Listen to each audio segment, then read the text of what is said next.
let's just talk about Ukraine ADOPS. How did it begin? What is it? I'm going to let Alan speak to it. But the gist is that there's one guy from Estonia. His name is Harri. He has invested 40 grand of his own money. Yeah, at this point, probably even more than that. So we're fully expensing out of our own pockets. That's one of the big things that we tell people. Don't go into this organization, or don't come into this organization thinking you're going to get anything out of it other than the gratification of, hearing a story that you saved a life or a thank you. So we've all spent a decent amount of our own money on, doing this. Not as much as Harri, though. I mean, Harri has literally spent beyond what most people would spend, you know what I mean, on this, and continuing to do so, not thinking, how am I going to recuperate this back, thinking, how is this going to help somebody right now? And that's more important than making this money back. And that's true for a lot of people, not only in our organization, but one thing I have to say about people from the Baltic states and around Ukraine, they understand that this problem is something that, can spill over to them much quicker than even to somebody who's, further in Europe, or in the western part of the world, like the United States or Canada or something like that. I have a direct tie because I have family in Ukraine. I'm of Ukrainian descent. I'm first generation born here in the U.S. To Ukrainian Jews, so I'm also of Ukrainian Jewish descent. But yeah, so the way that the organization started, and it's funny. The power of social media. It could be used for good. It could be used for bad. When used for good, it can bring people together and do some pretty amazing things. So I signed up for Twitter and I started following account after account after account after account. And I followed an account of one American who was over there fighting, and they were asking for body armor, that they needed body armor. And somebody commented on this saying, "Hey, like, I'm from Estonia.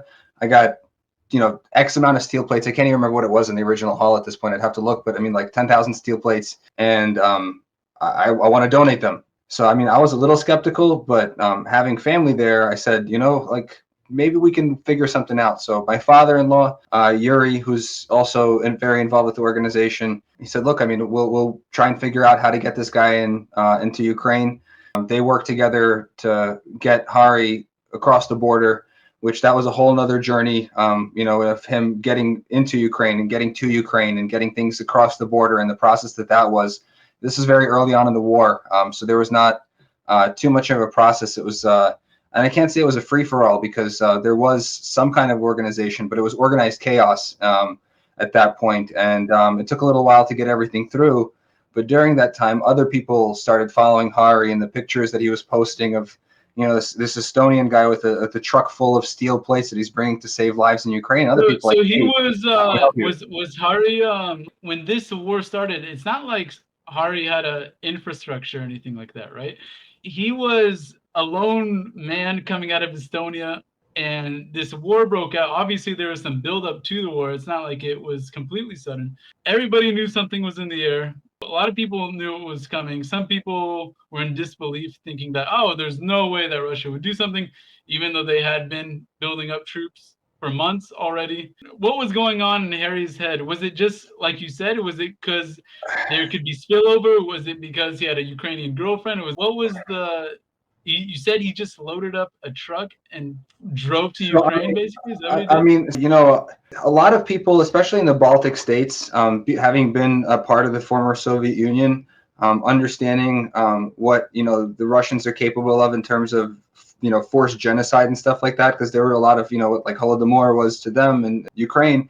There were Right. similar circumstances in the Baltic states as well, where the Russians essentially starved people into and then brought their own people into the country and Russified it. But they understood the plight of the Ukrainian people. Harri almost represents the Baltic states, and especially Estonia, as a symbol of Estonia, because if you look at the amount of money that Estonia has spent, relative to any other country in the world, not the actual dollar amount, but relative to their Right. country size and their GDP and everything like that, they've done 10 times what other countries have done that are way bigger, that are way more economic in terms of the global power standings. It's like Estonia here, and then Yep. it's like Latvia a little bit down, and then it's like Poland a little bit more down, and then everybody else.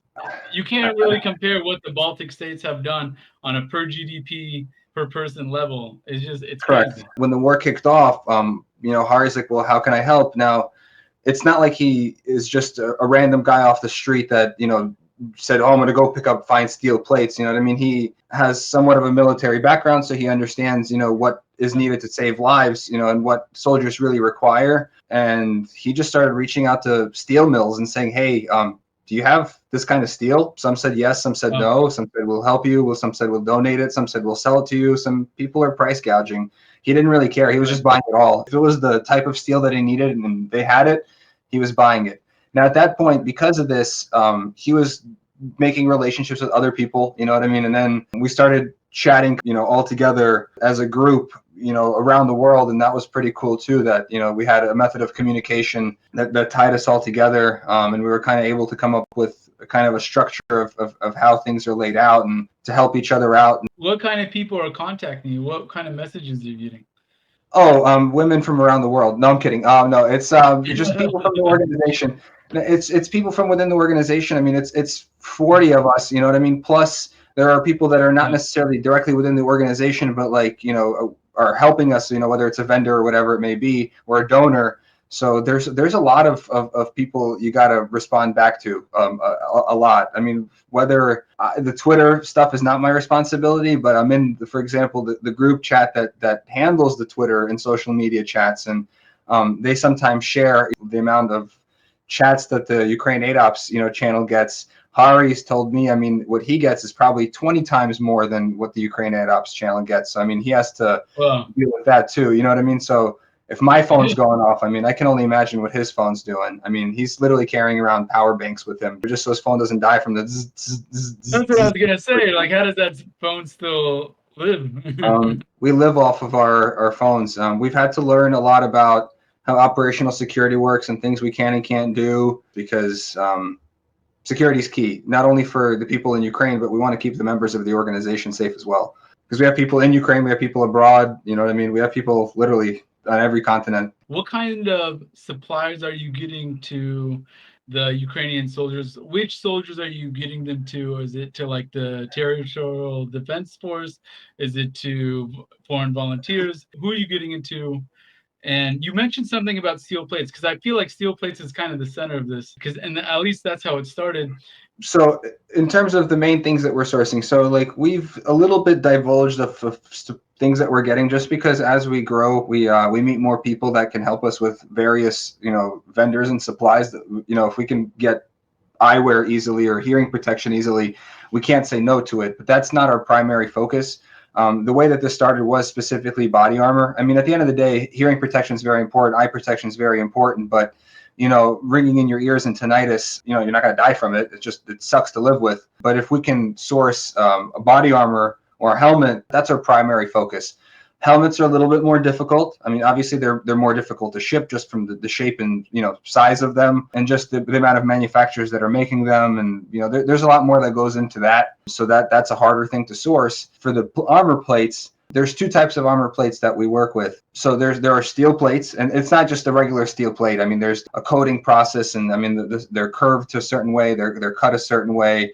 They have a certain coating that's then applied to them to prevent spalling, and then trauma padding attached to them. I'm pretty sure that you are very careful about which suppliers you use. Like, you're not going to just go to China and be like, I need 100,000 steel plates for armor. In terms of sourcing steel, the type of steel that we're sourcing, it's in various countries, it's known under different names. Here in the US, for example, it's AR500 or AR600 steel, depending on the level of plate that it is. In Europe, it's known as Hardox, so Hardox 500 or Hardox 600. And we're only going to buy the brand name steel. We're not going to buy any knockoff steel. They could tell us as much as they want that it's this hardness, but unless it's got that stamping on it that it says that it's this brand, we're not going to buy that. So that get handled by a department in our organization that specifically knows, what the requirements are for that, and have experience in this, and have the proper machinery to then cut those plates to that and bend them to the proper thing and add the proper trauma plates and the proper anti-spalling. I mean, the people that are doing this aren't just, they didn't just start doing this in their mom's basement. These are people that know what they're doing and have experience in it. There's a lot of manufacturers specifically here within the US, and that's most of what, when you see reasonably priced body armor for sale in the United States, it's usually steel plates that you're getting, that it's usually AR500 steel coated. You definitely want to make sure it's, from a good supplier. And what most suppliers do, and also what we do, if we're making the steel plates, or even if we're buying the steel plates, we test everything. Everything gets tested. We take everything to the range. A lot of times, with the units accompanying us, we've had, various government agencies take these steel plates out to test them to make sure that they're safe to hand out to soldiers. And so far, we've had plates that fail, and we say, nope, we're not going to make any of these, or we're not going to buy any of these. And we have plates that pass with flying colors beyond what we believe are going to pass. Why wouldn't you just want to get the cheapest Chinese stuff and have it imported in mass? Well, overall, just the steel, a bullet penetrating through the steel. I mean, a bullet hitting steel, you'd think that any amount of steel will stop it, depending on the thickness, but thickness is only a part of it. You know what I mean? Will it shatter? You know what I mean? It can do that. It can crack. But even like today, we went testing scopes today. We were shooting, steel plates. You can bust through steel plates. You hit a steel chain, it's steel. It could break. You know what I mean? When we were hitting thick steel plates, and I mean, some of the rounds, if you look at the steel plates, we didn't break it through anything, but we know that some other rounds that they shot at that range before did. So if we had that plate on somebody, that person ain't making it. So it's the type of steel is very, very, very important. So it's very specific to that AR-500 and AR-600 steel for the steel plates. And even within those, AR-500s for one specific, rating of caliber. And then, the 600 is a different rating of caliber. And they go up, the higher number, the higher the rating is. In the same way that if you look at body armor, it has different levels, level 3, level 3 plus, 4 plus, whatever it is. So one of the big things that's a huge request is abdominal trauma guards. So, they kind of go below where the regular bulletproof vest ends, kind of right below the sternum, covering the groin area. Because if you get hit there, the chances of you surviving is very, very limited also. Usually that's a covered area because you're usually, whether in your trench or ducking, you're not as exposed there. But, if you're running, you get hit there, it's not good. But we're trying to be very specific of what we can get to the masses, and what we can get in large quantities. And sometimes certain things are just overly expensive of what they'd actually do and how much time and resources they take for them compared to other things. For body armor, there's a lot of manufacturers for vests. Finding good ones is a little tougher, but there's a lot of companies that make them compared to, say, the groin protectors. It's, like 3 companies that make them. Same thing with steel. There's a lot of companies that have the guidelines of how to cut steel plates. Not a lot of companies have, the guidelines how to cut groin plates or even make them. So that's on the steel side. That's for specific units. Mostly units that are either going to be patrol units, a little bit further back, regular territorial defense. Specialty units, we source ceramic plates that are much lighter. Recon units, scouting units, stuff like that. For those, we get ceramic plates, which are significantly more expensive. So obviously, we don't get them in the same quantities. The ceramic is a very broad term. You know what I mean? There's ceramic within it. It's not just like they're not wearing, a ceramic bowl, material that's, just baked in an oven. You know what I mean? On themselves, they're not, Roman warriors or Chinese warriors from the ancient dynasties. It's composites. It's layers of different materials. It just happens to have ceramic within it. Ceramic, I guess, has certain qualities to it as well that have, breaking a bullet apart from when it hits it. But like I said, there's a lot of other layers that go to it, but it's significantly lighter, way lighter than the steel plates. Steel plates are extremely heavy. I would have never realized how heavy steel plates are. You see a lot of military wearing steel body armor, or even people like training outside, even in Florida, wearing body armor. But I didn't realize until feeling some of this how heavy this stuff is, or even the helmets, these modern fast cut helmets, which kind of fit your head and look like they're really nice and conform to you. They're heavy. This is plus, if you have hearing protection and night vision or eyewear, whatever you may have on it, it's a lot of weight that you're putting on there. So the ceramic plates, save a couple of pounds, and that couple of pounds makes a huge difference when you're out there for hours, walking miles or kilometers. We started with, here is Harri. He's got steel plates, and he's coming to Ukraine. How does it go from there to where it is today?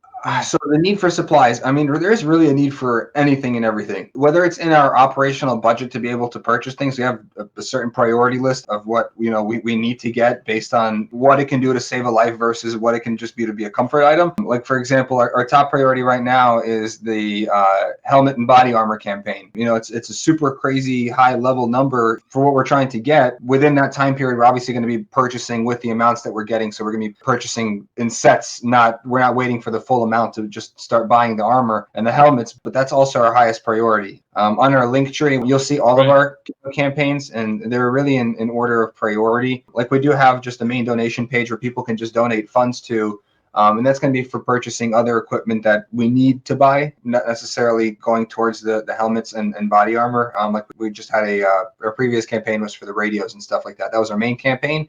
We did have the side campaign going just for other equipment that we were buying, whether it's vehicles, gasoline, diesel. I mean, just helping the troops get to where they need to go as well. Following that, we do have, just the Amazon lists as well.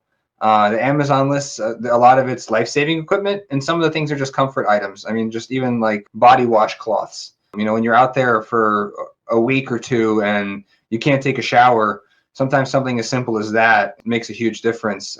If somebody doesn't want to give money, let's say for their own personal reasons, they can also just buy from the Amazon list and it'll ship to you, right?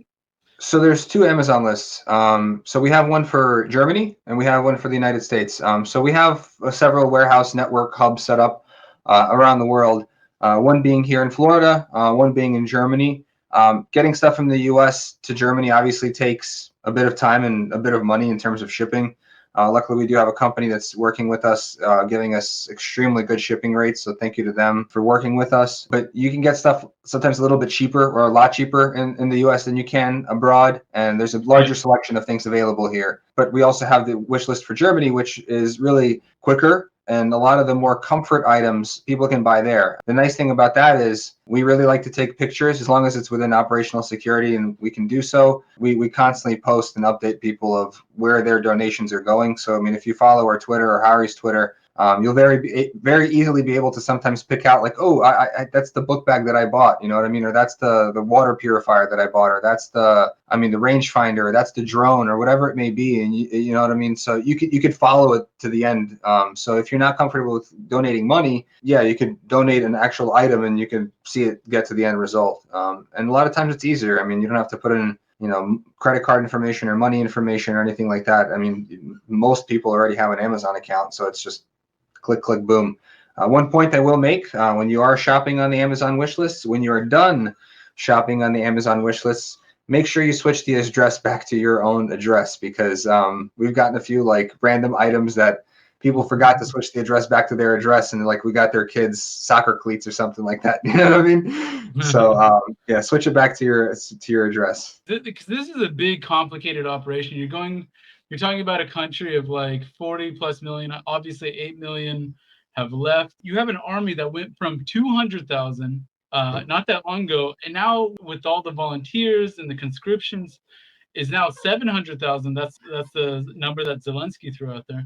Okay, so once somebody knows that they're going to become a soldier, maybe some people have in their mind like, okay, so the army's going to give them, a gun and maybe armor, maybe a helmet. But I don't think it's so smooth like that. I'm sure, like, maybe you can talk a little bit about the need in that when a Ukrainian goes from civilian to soldier, especially in these last 3 months, or even the existing soldiers, the foreign legions, the Georgian Legion out there.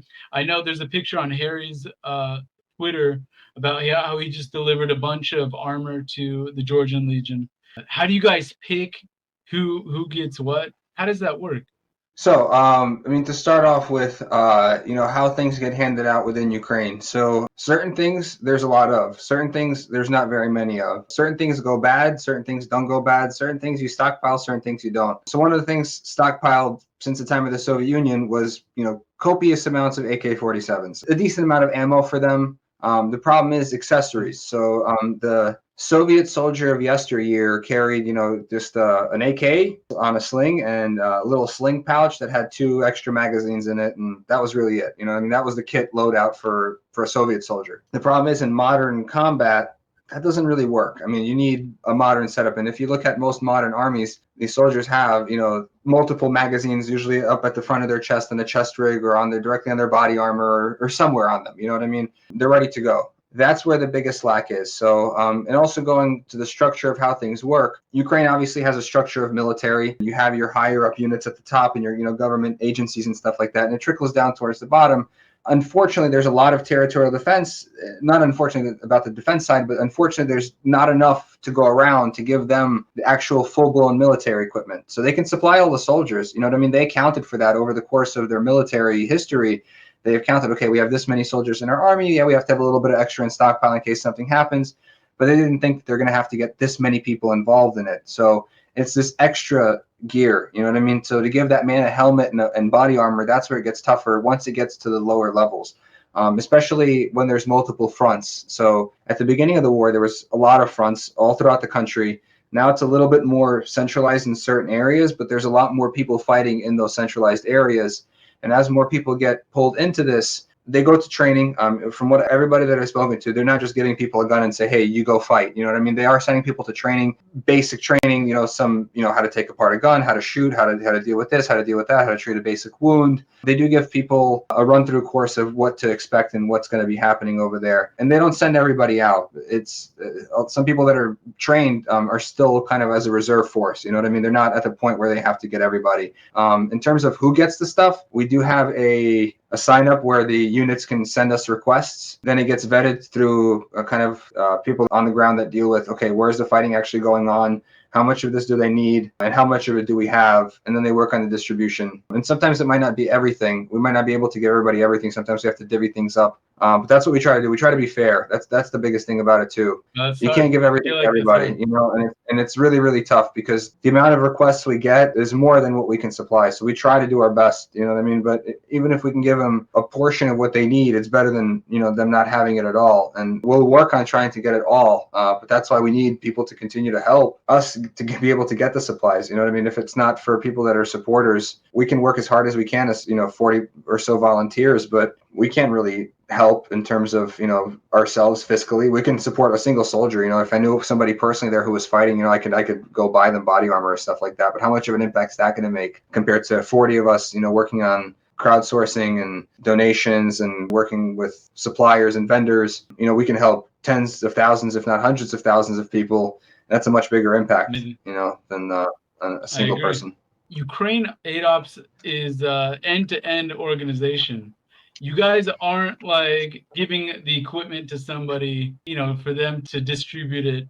Like Ukraine ADOPS is with the equipment 100% of the time until it gets to the end result. Maybe you can talk a little bit about that, because we always see the pictures. If you follow, and I really recommend that you follow Ukraine ADOPS on Twitter, and also Harri, who's the founder, on Twitter. From source to end, what does that process look like? Let's say you get body armor from the States. What happens to it next? So most of the body armor so far has been coming from other countries outside of the States. We're working on U.S. suppliers for mostly carriers. So bringing stuff out of the States for certain items, plates, thermals, even like thermal drones, scopes. Wow. Those are regulated items. You know what I mean? So they're not. You can't just ship them or bring them with you. You know what I mean? There's certain regulations you have to go through, which we're working on right now, of obtaining the proper legal channels so we can start exporting the regulated items from the U.S. So all the plates have come really from Europe so far, mostly from Estonia and a few other places right now at this point. So then, the plate would go to like Kiev, like to a warehouse, and then you would have like internal distribution systems. Is that how you do it? Correct. So the reason that we don't necessarily just hand the stuff off to the government and say, hey, you guys figure it out. Bureaucratic channels get tied up a lot. You know what I mean? In terms of, it takes days sometimes for things to get approved. Problem is, it just takes a while to get there. We would rather just hop in a truck and deliver it ourselves, or have somebody from the unit come and pick it up and bring it back. Because for us, it's about time. You know what I mean? Time and efficiency is key. But then we have to realize, like, yeah, we could save, this amount of money by getting a cheaper shipping, but it's going to take a few days longer to get there. And how many people can we save in those few days if we get it there faster? So that's what we have to keep constantly reminding us, is like speed is the key. We have to get things as quickly as possible, as long as it makes sense. I mean, we're not going to get ourselves ripped off and overpay for something, because there's plenty of vendors that we've spoke to. There's a lot of warmongers. There's a lot of people that are trying to make and profiteers that are trying to make money off of this war from all over, the world that we've dealt with. So, I mean, you call some people and you're like, oh yeah, we're going to get you the best source. We're giving you 50% off. We're giving it to you at cost. And then, you order a sample from them, and then you get the sample and you look at the tags in the sample, and that's not even the company that you ordered it from. So you call the company where the sample's from, like what the tag says, and they're like, oh no, we can get it for you for this amount. And we're like, oh my God, like this person was charging us double or triple that. You know what I mean? So That's where we have to be really careful of cost effectiveness. But we try to do this all very, very quickly. So if we see something that we like, we'll order a sample and we'll get it going. You know what I mean? We'll test it, and if it's good, we'll get it ordered. For things coming from the U.S., whether they're items or whether they're Amazon donations, whether they're so Amazon donations go to a forwarding warehouse. That's where everything goes. It was going to my house at first, which was nuts. So the first day I got literally 200 packages to my house, and we said, okay, this is not going to work. And so all the Amazon donations go there now. They literally sort through everything. They photograph everything. They do all the customs forms for us. They repackage and consolidate everything into larger boxes instead of smaller boxes, put it on a pallet, wrap it up, and ship it via air to our warehouse in Germany, which is where the German Amazon stuff goes to. The U.S. Amazon stuff eventually ends up over there. U.S. purchases in general end up in the German warehouse as well. From Germany, we then have a Green Core channel to drive it into Ukraine. So we have a network of vehicles constantly driving back into Ukraine, back to Germany, back to Ukraine, back to Germany, which seems like a lot, going through multiple countries constantly.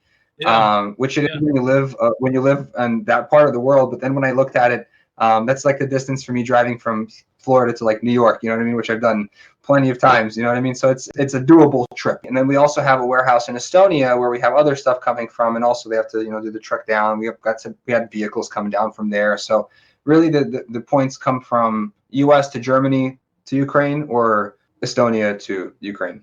But then they go to Kiev, where they're stored in a warehouse, and then from there distributed to the various military units.